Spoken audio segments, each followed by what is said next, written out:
নমস্কার বন্ধুরা, পিয়ালির রান্নাঘরে সবাইকে স্বাগত জানিয়ে আজ বানাবো বিটের ক্ষীরমোহন। তোমরা প্রথম থেকে শেষ অবধি দেখো, খুব ভালো লাগবে। তো চলো শুরু করি। প্রথমে বড় সাইজের 3টে বিট সরু করে কেটে ধুয়ে নিয়েছি। এবার মিক্সিতে পেস্ট করে নেব সামান্য জল দিয়ে। এবার কড়াইতে হাফ বাটি সুজি শুকনো খোলায় ভেজে তুলে নিচ্ছি।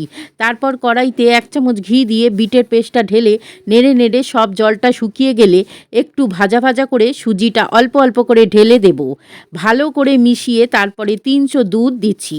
মিশিয়ে 4 চামচ চিনি, সামান্য লবণ দিয়ে মিশিয়ে 2 চামচ গুঁড়ো দুধ দিয়ে মিশিয়ে নেড়ে নেড়ে শুকিয়ে নিতে হবে।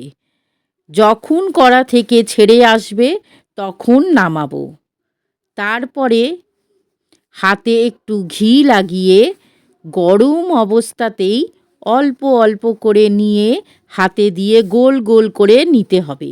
একইভাবে সবগুলো করে নেব। এবার কড়াইতে 500 দুধ দিয়ে 2টো এলাচ ফাটিয়ে দিলাম। তারপর 4 চামচ চিনি, সামান্য লবণ দিয়ে মিশিয়ে দুধটা ভালো করে ফুটে গেলে বিটের লাড্ডুগুলো একটা একটা করে দুধের মধ্যে দেব। তারপরে নাড়িয়ে চাড়িয়ে ঢাকা দেব। 5 মিনিট ফোটাবো। এবার দেখো কত বড় বড় হয়ে গেছে, আর দুধের রঙটাও কি সুন্দর লাগছে। বন্ধুরা একবার এভাবে বানিয়ে দেখো, এত সুন্দর খেতে লাগে। বলগুলো এত নরম আর কি স্বাদ, আর দুধটাও ঘন হয়ে মিলেমিশে দারুণ টেস্ট। ভালো লাগলে পাশে থেকো বন্ধুরা।